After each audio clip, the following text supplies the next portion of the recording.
Allô, bonjour, on est mardi. Bon mardi. À toi, bienvenue ici. J'espère que... un petit peu le soleil. J'espère que vous allez bien. On va essayer de tourner un petit peu pour éviter d'avoir le soleil dans la face. Ok.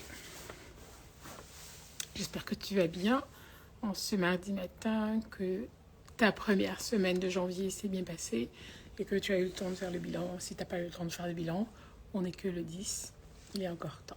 Le bilan, on le fait à la fin de la première semaine, donc c'est le 7, le dimanche. C'est le jour après. Donc, qu'est-ce que je voulais dire? Pas forcément le dimanche, mais moi je l'ai fait le 8, je pense. Mais tu peux le faire 7 jours après. Ok.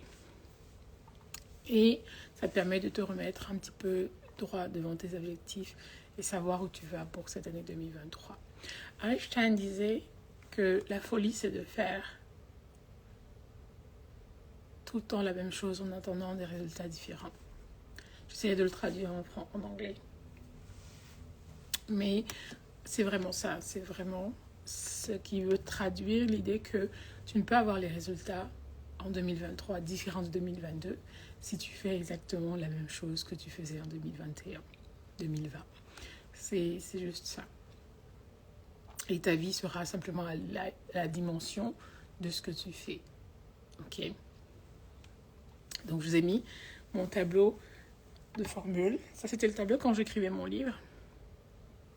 Et ça me permettait d'aborder les thèmes. Ici, je peux remarquer travail.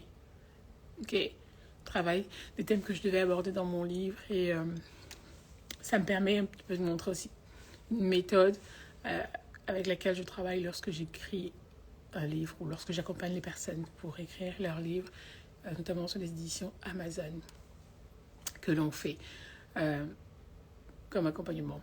Donc, aujourd'hui, je vais présenter mon nom est Christelle. J'accompagne les hommes et les femmes qui désirent gagner du temps en leur permettant de clarifier leurs objectifs et de définir leur but. J'ai décidé que le reste de ma vie sera le meilleur. Et je pense que parce que je suis alignée avec mon assignation, avec mon but sur la Terre, je mérite de vivre une meilleure vie, une vie d'abondance. C'est pour ça que je me mets au service des autres, parce que je pense qu'on est tous plus ou moins en recherche de deux choses. Premièrement, la liberté. Deuxièmement, servir plus de monde.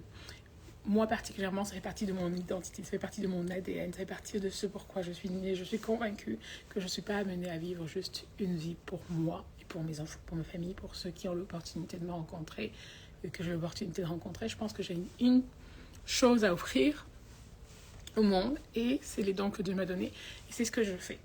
Au travers de mes accompagnements, au travers de Omega. L'accompagnement pour les livres, je le fais au travers de ma maison d'édition, Climate Mountain. Omega, c'est plus accompagnement pour les personnes comme toi qui désirent gagner du temps de leur vie, qui en ont marre de tourner en rond, qui sont dans des situations difficiles. Et là, on parle de mindset, motivation, travail, guérir de ses blessures, restauration, toutes ces choses-là, finances, argent et tous ces éléments spirituels qui fondent en fait ta vie, qui te permettent d'avancer et d'aller de l'avant. Au-delà de ça, j'ai aussi des activités commerciales en tant que telles. Donc, j'ai une marque de cheveux, Royal Velour Hair, et de cosmétiques, RVH. Tellement de choses, parce que je pense que la multitude d'activités, c'est vraiment ça qui, aujourd'hui, dans le monde dans lequel on vit, qui crée, en fait, des assets. Donc, on va commencer aujourd'hui. Pourquoi est-ce que les gens se questionnent? Pourquoi les gens disent que les riches deviennent de plus en plus riches et les pauvres de plus en plus pauvres? À la réalité, les deux, ces sessions sont vraies. Et à la réalité, les deux types de personnes, riches ou pauvres, utilisent le même type d'énergie pour produire les résultats qu'ils produisent. Et c'est vraiment drôle. À la fin de ce mardi motivation, tu vas comprendre de quoi il s'agit précisément et ça te permet de t'ajuster, de changer ton mindset et de changer ta façon de voir, qui est le but d'Omega, qui permet de transformer les personnes au travers de la connaissance et de l'information. Et dans le monde de la technologie de l'information, aujourd'hui, il y a eu le secteur primaire, agriculture, on a eu le secteur tertiaire, secondaire,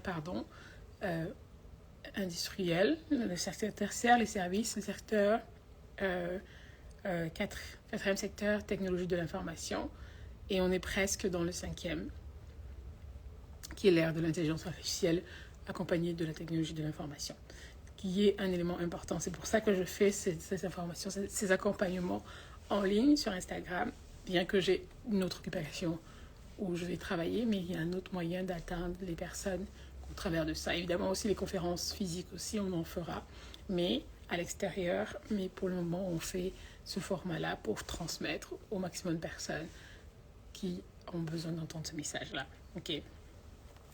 Donc, pourquoi est-ce qu'on se demande, le premier point, pourquoi on demande pourquoi les riches deviennent de plus en plus riches et pourquoi les pauvres deviennent de plus en plus pauvres. Tu retiens les deux aspersions.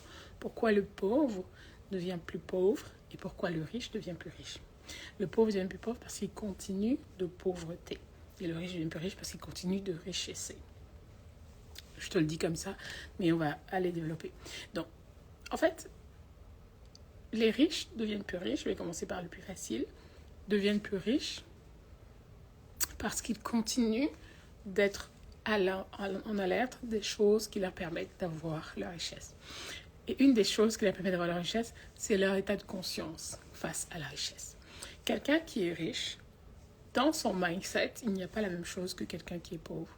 Dans le mindset de quelqu'un qui est riche, il n'y a pas l'idée de manque. Il n'a pas un esprit de manque. Spirituellement, l'argent est spirituel et la richesse est spirituelle. L'esprit de manque, c'est l'esprit que beaucoup de gens transportent dans leur vie.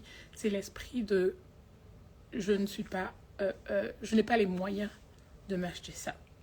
Leur conscience est tellement en alignement avec l'idée de manque qu'ils ne vont pas pouvoir se faire ce dont ils disent, ce dont ils déclarent dans leur esprit qu'ils ne peuvent le faire parce que c'est comme ça que ça marche. L'argent est tellement fragile, tellement... Ça a des ailes, comme vous voyez l'argent, avec les billets des ailes, c'est vraiment ça. Et c'est spirituel avant tout. Donc, quand le riche a dans son esprit l'idée que l'abondance illimitée de Dieu est sa source et qu'elle l'approvisionne et qu'elle est illimitée, il ne peut pas avoir l'idée de manque. Il peut avoir l'idée du fait que ce dont il désire soit loin de lui pour le moment, mais il a l'idée qu'il saura l'attirer à lui. Il n'a pas l'idée que les richesses du monde sont terminées, l'or du monde est fini, l'or du monde est entre les mains de mon voisin, alors ils ne peuvent pas venir entre mes mains. Il n'a pas cette conscience-là. Le premier point, c'est au niveau de la conscience. Le riche a une conscience omnipotente de la richesse infinie de Dieu. Le pauvre a une conscience omnipotente du manque de richesse infinie de Dieu. À ce niveau-là, c'est là que tu comprendras mieux pourquoi certaines personnes peuvent affirmer que les riches ont plus de foi que les pauvres. Et tu vas bien comprendre quand je te parle de ça. Cette conscience a la capacité d'attirer plus, en fait, plus de santé. C'est pas généralement plus financièrement. Ils ont une conscience que la puissance créatrice du divin, de Dieu, leur apporte plus de santé que le pauvre, leur apporte plus de richesse, plus de bonheur, plus de joie. Donc, il est dans cette conscience-là de « oui, j'ai cette possibilité parce que c'est déjà disponible ». Le pauvre est dans la conscience de « oui, je n'ai pas cette possibilité parce que ce n'est pas, il ne le perçoit pas, son état d'esprit est comme pauvre, appauvri et il ne peut pas voir en fait ces richesses infinies que le riche perçoit. » Donc, premièrement, l'état de leur conscience est différent. Donc, c'est pour ça que je disais, le riche continue à s'enrichir et le pauvre continue à s'appauvrir parce que cet état de conscience est altéré à leur niveau, à ce niveau. Donc, ce qui vient à me rappeler à toi, si tu te posais la question de pourquoi certaines personnes sont riches et pourquoi d'autres ne sont pas, c'est tout simplement pour cette raison-là. L'état de leur conscience, l'état de leur esprit est juste altéré par rapport à la clarté, à l'imagination de la richesse infinie de Dieu dans leur vie. Donc, un manque d'imagination. Peu importe, dans tous les domaines. Prends tous les domaines, prends toutes les opportunités. L'état d'esprit du riche a une conscience illimitée de l'abondance divine qui s'approvisionne vers lui. L'état du pauvre a une conscience illimitée du manque infini de l'abondance de Dieu qui ne peut pas venir vers lui. Donc ces deux personnes, sont dans des antagonistes qui ne peuvent jamais produire le même résultat. C'est pour ça que le pauvre devient pauvre et le riche devient riche. Parce qu'ils sont dans deux antagonistes totalement différentes. Un est pleinement conscient de son état de pauvreté et l'un est pleinement conscient de son état de richesse parce que déjà disponible. Pas à cause de lui, mais parce que déjà disponible et pourvu par Dieu. Le pauvre est tellement conscient de son état de pauvreté parce que lui-même, il se croit en fait pourvoyeur de cette richesse ou de cette pauvreté. Il croit que c'est lui qui mérite ou c'est lui qui peut avoir ou ne pas avoir justement ce qu'il n'a pas. Donc c'est une question d'état d'esprit, de conscience et pour la personne qui marche dans l'état d'esprit de richesse, l'opportunité viendra forcément à lui et c'est tout à fait justifié, c'est tout à fait juste, c'est tout à fait naturel. Tu ne peux pas être en train de réfléchir, penser manque et créer les opportunités. Ça n'a pas de sens. Les lois sont déjà disponibles. Une de ces lois auxquelles obéissent ce que je viens de vous dire, c'est la loi des reins. Et la loi des reins, c'est la loi de cause à effet ou la loi du karma selon certaines personnes. Cette loi tu ne peux pas être... c'est comme la loi de la gravité, on ne peut pas aller contre. À moins qu'on applique d'autres lois physiques, mais on ne peut pas aller contre ça. Donc ton état d'esprit est en état d'esprit de pauvreté, tu vas attirer la pauvreté. Le deuxième point, c'est au niveau de leur pensée. Je dis au niveau de leur état d'esprit, l'état de conscience. Deuxième point, au niveau de leur état de pensée. Le riche a une manière de penser qui est totalement à l'opposé. Mais quand je dis à l'opposé de ce que pense quelqu'un qui est obviously quelqu'un de pauvre. Et quand je dis obviously, c'est pas juste pour dire, c'est évidemment un état de pensée à l'opposé. Pourquoi? L'état de pensée de l'image de la pensée de la richesse produit en fait l'image de la pensée de la richesse produit la richesse. L'image de la pensée de pauvreté produit ce que tu viens de dire. Exactement, parce que ce que tu projettes en fait dans ta pensée, c'est exactement l'image qui se traduit en un voyage. Et ce voyage, dans mon livre, La formule du succès, je l'ai appelé le feeling, les émotions. Il est quelque part. Bref, mon sous-titre, c'est The feeling is the secret. L'émotion est le secret. Et donc, cette image de la pensée produit, en fait, l'image de la pensée se traduit par l'opportunité de faire quelque chose qui le rend pauvre. Par exemple, le pauvre ne va pas prendre le temps de lire un livre. Donc, s'il va faire quelque chose qui le rend encore plus pauvre, il va aller écouter une vidéo d'insanité sur les réseaux sociaux, de bagarre. Une insanité, peu importe qu'elle soit sexuelle ou physique, ou peu importe ce qu'on dit dans cette vidéo.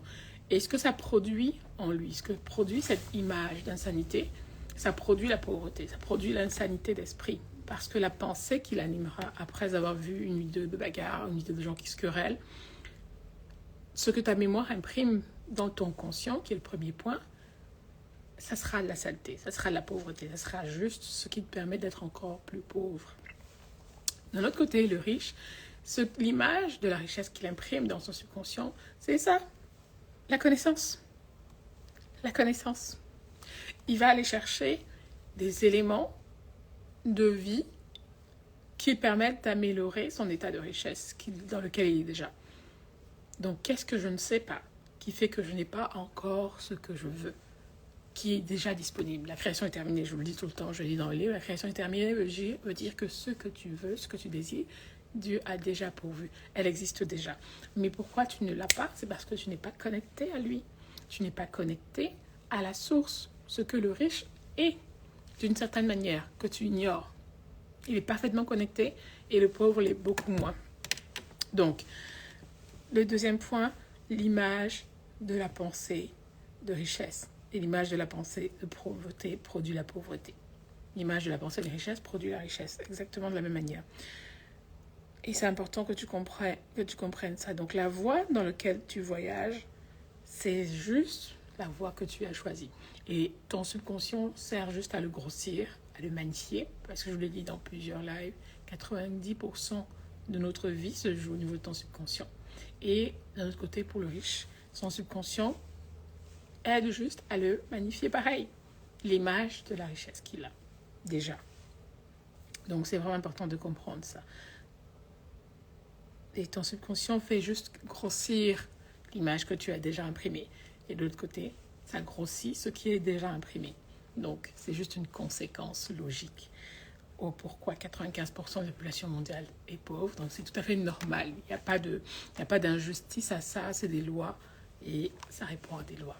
Donc, le troisième point, et quand je parle de richesse, je ne parle pas forcément, je le dis, on parle de la santé, on parle de l'équilibre, on parle du bonheur aussi. On ne parle pas juste du fait d'avoir des biens matériels. Si c'était ça la richesse, c'est pas juste ça la richesse. Ok, ça fait partie, mais ce n'est pas ça. Alors, le quatrième point, ou le troisième point, je ne sais plus. Non, le troisième point. Troisième point, c'est un point super clé. C'est ce que je vous dis tout le temps. C'est la méditation. Écrire la vision. Habakkuk 2:2.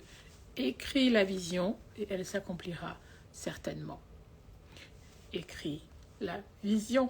Mais en fait, quand celui qui a créé le monde, Dieu, nous dit à nous humains, écris la vision et elle s'accomplira certainement, c'est parce que les lois qu'il a renfermées dans le fait que tu t'imprimes la vision, ça répond au deuxième point, on parlait tout à l'heure, tu seras en fait plus facilement en alignement avec ces lois et pour attirer ce dont tu désires. Donc, le troisième point, écris la vision avec clarté.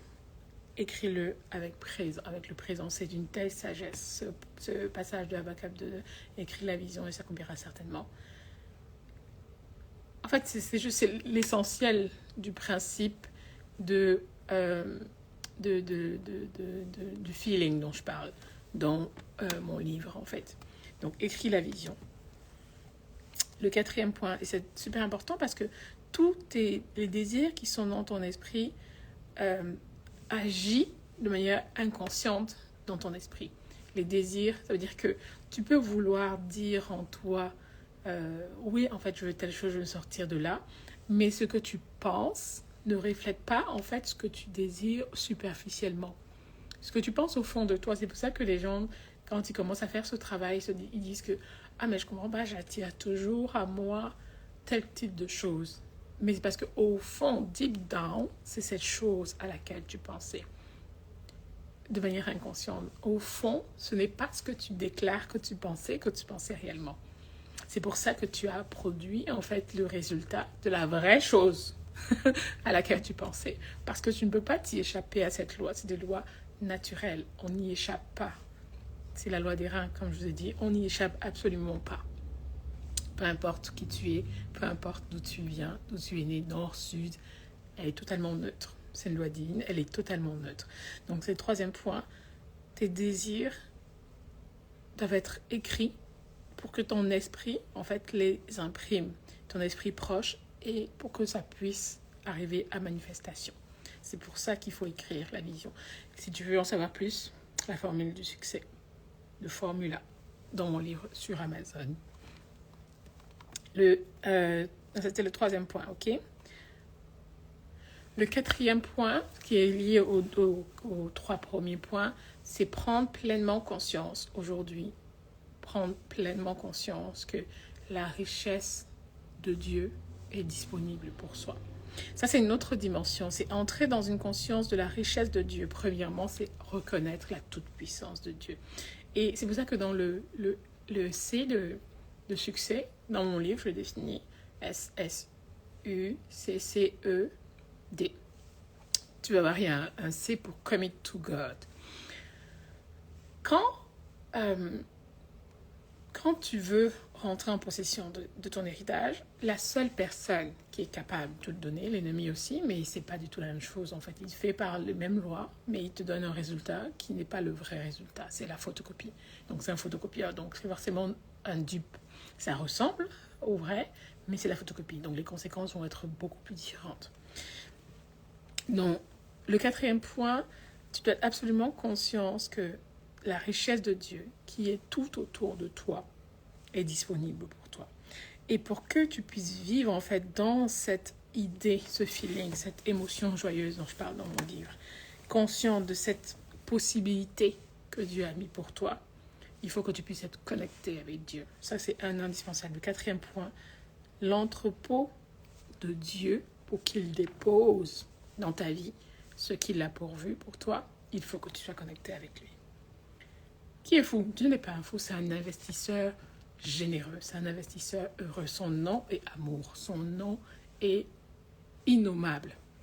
Son nom est je suis. Et dans ce je suis, tu ne peux posséder, tu ne peux avoir si tu n'es connecté avec lui. Ceux qui ont et qui sont connectés avec la résistance, c'est la photocopie. Donc les conséquences vont être différentes. Les conséquences sur l'infini, sur l'éternité, vont être désastreuses. Et c'est important de le comprendre. Donc cet entrepôt, cette idée de Dieu infini qui agit, te permet en fait de t'aligner simplement avec l'abondance. Et c'est là qu'on parle d'alignement et d'être connecté. C'est pour ça que tu pourras manifester ou pas. Parce que tant qu'il n'y aura pas cette vraie connexion, cet alignement-là, tu ne pourras manifester à la réalité parce qu'il n'y a pas une vraie connexion. Et c'est comme ça que ça marche. Donc, c'est juste la sécurité. C'est comme le point de plus, l'abondance de ce que tu désires, mais la sécurité, la vraie voie qui mène vers là, c'est au travers de Dieu et pas autrement. Tous les autres qui manifestent en appliquant des lois, ils manifestent juste parce qu'ils ont respecté aussi ces lois qui mènent à lui, consciemment ou inconsciemment, mais généralement c'est plus consciemment. La richesse ne vient jamais par hasard, elle vient en réponse à une demande précise, à un esprit, un feeling précis, à une connexion, à un alignement précis. Donc c'est important de comprendre. Très spirituel. La richesse est extrêmement spirituelle. Et ce qui est génial, en fait, c'est que tu ne peux être riche pour du long terme. C'est pour ça qu'il y a une différence entre les footballeurs quand ils deviennent riches et qu'ils redeviennent pauvres parce qu'ils ne sont pas riches, en fait. Tu ne peux être riche si tu ne deviens riche à l'intérieur. C'est la personne que tu deviens qui manifeste cet état de richesse, qui manifeste cet état d'abondance, cet état de bonne santé. De bonne santé, bonne relation aux autres. Parce que vous allez voir, dans le livre, je parle beaucoup plus de ça. La richesse répond aussi à une bonne relation aux autres. C'est fondamental. Ça répond à une bonne relation à soi, donc une bonne image de soi, une bonne estime de soi, mais ça répond aussi à une bonne relation aux autres. Parce qu'en réalité, on devient riche qu'en servant les autres. C'est très particulier comme chose. C'est très, spirituellement, c'est très puissant. Le cinquième point, après Dieu, c'est que tout ce sur quoi tu prêtes attention grandit. Tout ce sur quoi, whatever you give your attention grows. Tout ce sur quoi tu mets ton attention, ta vraie attention grandit. Si tu mets ton attention dans le vice, ce vice va grandir. Si tu mets ton attention dans les choses qui ne te servent pas, ces choses-là grandissent. Tout ce sur quoi tu places ton attention grandit. Et ça se multiplie en expérience, que tu le veuilles ou pas. Indépendamment de toi, ça se multiplie en expérience, et en expérience, ça se démultiplie même. Donc, c'est important de comprendre ce cinquième point. Par rapport à toi, comprendre que tu as donc été celui qui a attiré ce que tu as aujourd'hui. Et c'est important de le comprendre. Que tu le veuilles ou pas, tu as attiré des gens merveilleux qui sont venus dans ta vie. Que tu le veuilles ou pas, tu as attiré des gens détestables qui sont venus dans ta vie. Que tu le veuilles ou pas, tu as été cette personne détestable que tu es pour toi, parce que tu l'as attiré. Donc, c'est important de le comprendre. Ce 5e point, où ton énergie va grandir et se démultiplier. C'est le 5e point.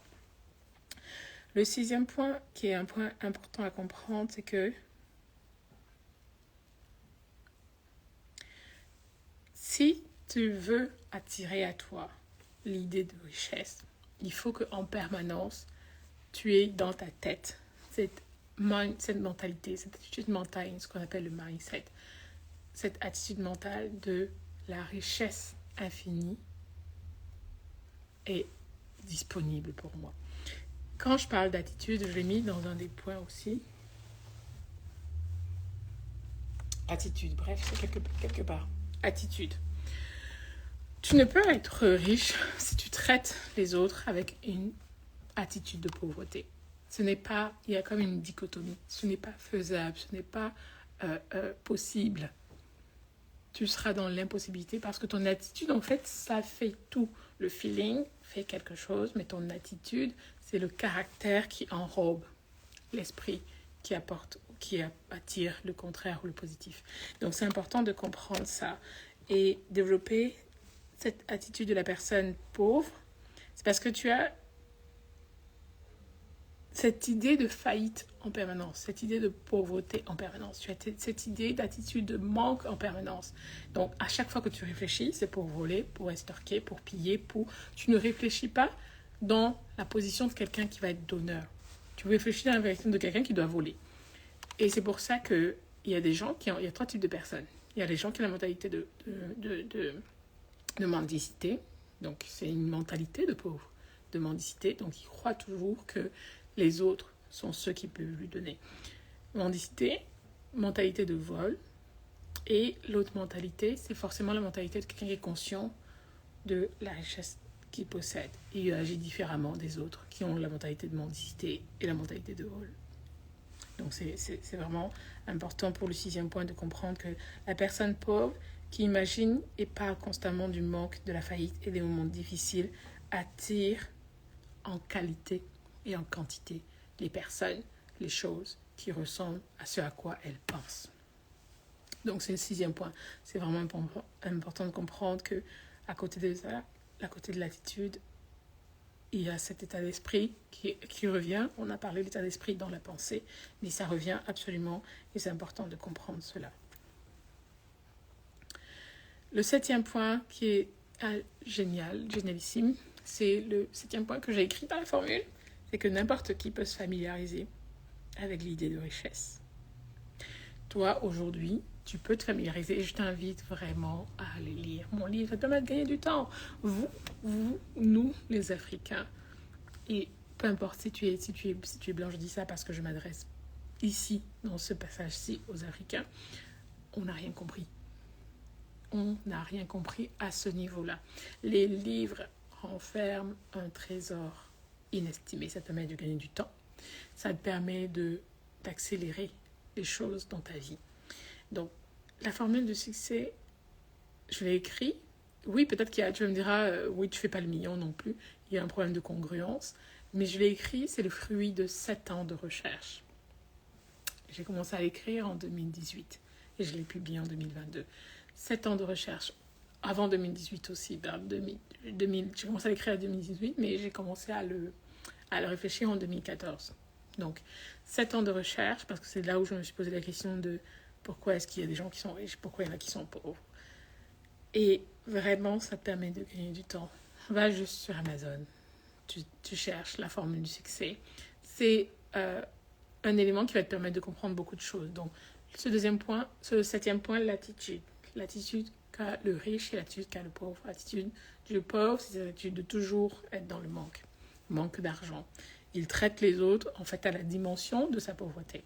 Donc, il n'a pas la bonne attitude vis-à-vis des autres. Donc, ça, c'est un petit peu la raison pour laquelle beaucoup de gens s'en stockent. La formule du succès, de Success Formula. Tu peux trouver mon livre sur Amazon. Ici, dans la bio, tu as le lien. Ou tu tapes juste Christelle Giacomini sur Amazon et tu vas trouver le Success Formula directement. Donc, J'étais en train de dire le 7e point, oui, oui, oui, oui, oui. Donc, cette idée, cette attitude, en fait, d'être toujours dans le manque. Donc, c'est ça. Donc, apprends à devenir familier avec la richesse de Dieu. Apprends à épouser ces valeurs éternelles dont je te parle, ces valeurs inchangeables, immuables, qui ne changent pas. Donc, 7e point. Le 8e point, le 7e point, ça revient toujours un petit peu comme le 4e point. Dieu nous a déjà donné à disposition tout ce dont on a besoin pour prospérer. C'est pour ça qu'il y a un passage que j'aime beaucoup. Il dit « Je veux que tu prospères comme prospère l'état de ton âme ». C'est pour ça que quand tu te retrouves dans la nature, tu vas te rendre compte, tu vibres en fait à une vibration beaucoup plus heureuse, beaucoup plus joyeuse. Et c'est pour ça qu'on prescrit aux gens déprimés de sortir à l'extérieur. Parce que la nature vibre à cette abondance de Dieu, cette abondance divine. Donc c'est pour ça qu'il y a des gens qui développent des pratiques bizarres du genre aller étreindre les arbres. Ils le savent ou ils ne le savent pas, mais l'énergie que dégage un arbre est une énergie d'abondance vitale qui est différente de l'énergie dans laquelle la personne qui va étreindre les arbres est en ce moment. Donc elle est beaucoup plus élevée que l'énergie de cette personne-là. Donc, marcher par terre, par exemple, il y a des gens qui aiment faire ça, comme Yannick Noah. C'est quelqu'un qui aime marcher par terre, c'est parce qu'il a compris, en fait, que cette connexion avec la terre te met dans une énergie divine beaucoup plus prospère que celle que tu éprouves au moment où tu es en tant qu'humain dans ta peau. Donc, c'est pour ça que le 8e point, Dieu nous a donné de la richesse et toutes ces choses, en fait, à apprécier sont dans le monde, sont dans l'univers tout entier. La vie elle-même est un don. Donc ça, c'est important de comprendre ça. Que quand tu es, par exemple, dans des moments difficiles de dépression où tu te questionnes sur pourquoi ta vie n'avance pas, on a répondu à quelques éléments au début de cette mardi motivation. Je t'ai dit que c'est beaucoup lié à ton état d'esprit, c'est beaucoup lié à l'état de ta conscience. On y a répondu à quelques éléments. Donc, le 8e point, c'est que Dieu a déjà pourvu. Et peu importe ce que tu crois, et de manière volontaire ou involontaire, ça viendra à toi uniquement lorsque tu répondras à la loi des reins, lorsque tu répondras aux principes auxquels s'attache la richesse, et pas avant, et pas autrement. Donc, si tu commences à pratiquer toutes les vérités simples dont je t'ai parlé tout à l'heure, tu vas te rendre compte que ta vie va être différente, ta vie va changer. Et c'est vraiment à ça que je t'invite d'aller chercher. Un raccourci que je te donne, c'est mon livre où j'ai mis toutes les lois dont je te parle. Alors, tu me dis, ok Christelle, tu m'as parlé de l'image de soi, tu m'as parlé de Dieu, tu m'as parlé de ton état d'esprit, ton état de conscience, tu m'as parlé de l'attitude, tu m'as parlé du travail, tu m'as parlé de plein de choses. Mais comment on fait concrètement pour que cette idée de manque que je vis en permanence soit changée? Va chercher le livre. Tu gagnes du temps, juste les titres même. Par curiosité, va juste sur Amazon, juste les titres. Tu gagnes du temps.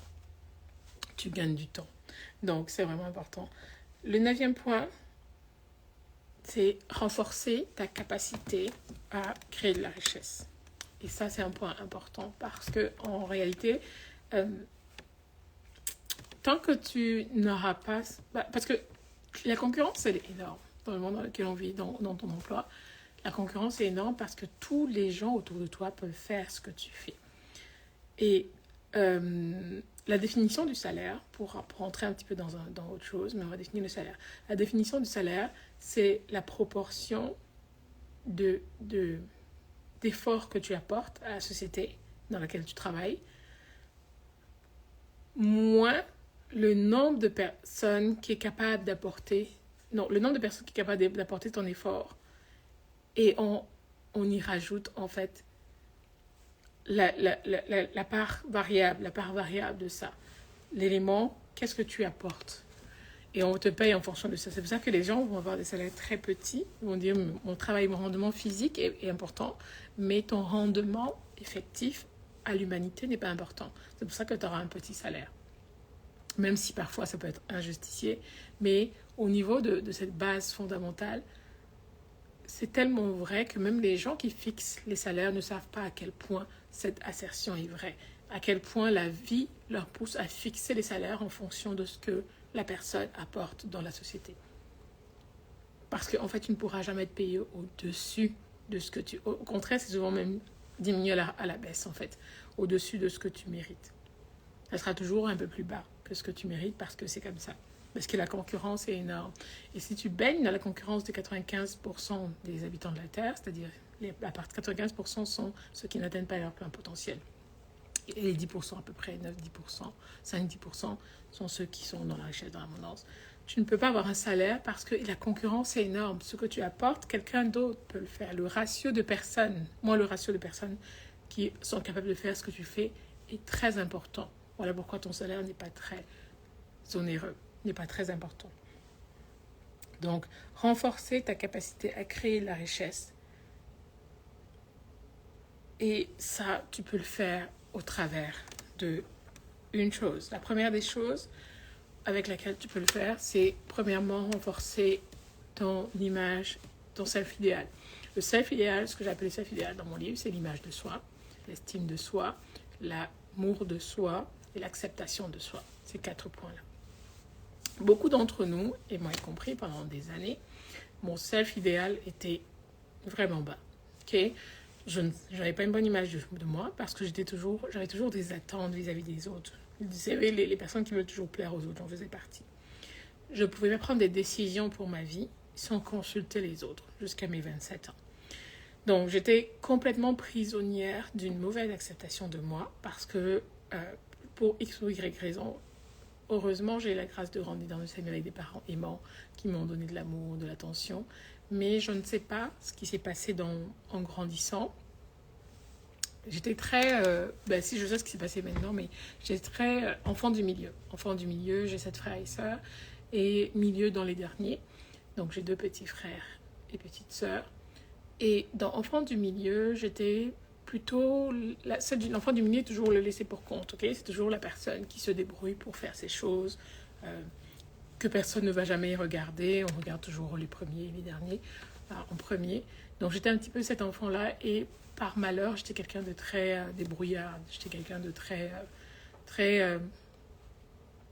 zélé pour faire les choses moi-même, pour entreprendre les choses. Pour moi, là, mon esprit était grandissant, un esprit de quelqu'un qui est capable de faire tout lui-même, qui a besoin de personne.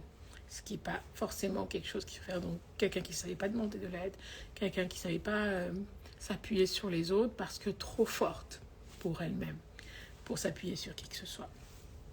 Et ce qui peut être problématique dans la vie en général et qui a été problématique forcément, même si aujourd'hui je peux parler de ça d'une autre manière, mais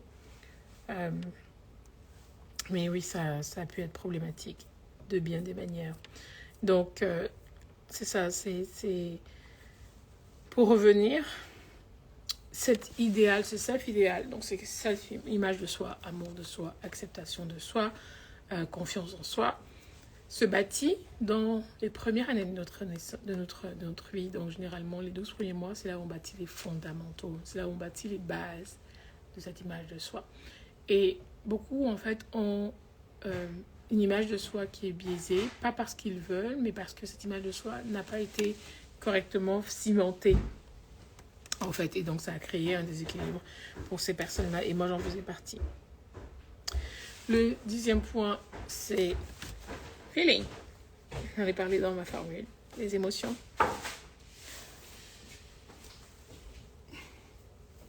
Ici j'ai écrit feeling is the secret. Les émotions, c'est le secret. Quand tu vas me dire, mais Christelle, qu'est-ce que tu veux dire par les émotions, c'est le secret. Le 10e point, tu le retrouves dans mon livre, c'est bien expliqué de manière très claire. Pourquoi est-ce que j'écris un livre en disant que les émotions, c'est le secret. Donc, si tu veux en savoir plus sur tous ces points dont on vient d'aborder, ce mardi motivation est un petit peu long. Je t'invite à aller chercher mon livre sur Amazon, La formule du succès. Si tu es en Amérique, si tu es en Amérique du Nord, États-Unis, Canada, Mexique, si tu es en Amérique du Sud, il y a aussi Amazon Brésil. Si tu es en Europe, tous les Amazones de l'Europe. Si tu es Si tu es en Angleterre, si tu es en Afrique, je pense qu'il n'y a que Amazon en Afrique du Sud, si je ne me trompe pas. Donc tu peux te procurer le livre, La formule du succès. C'est vraiment pas difficile à lire. J'écris très simplement, moi. C'est facile à comprendre pour tout le monde, même un enfant de 6 ans qui le lirait, comprendrait ce livre. Et ça parle aussi de tes talents, ça parle aussi de comment multiplier, comment créer de la richesse. Ça parle de tellement de choses, bref. Et ça parle aussi de santé. Donc vraiment, c'est un livre que tu peux aller chercher. Je vous laisse.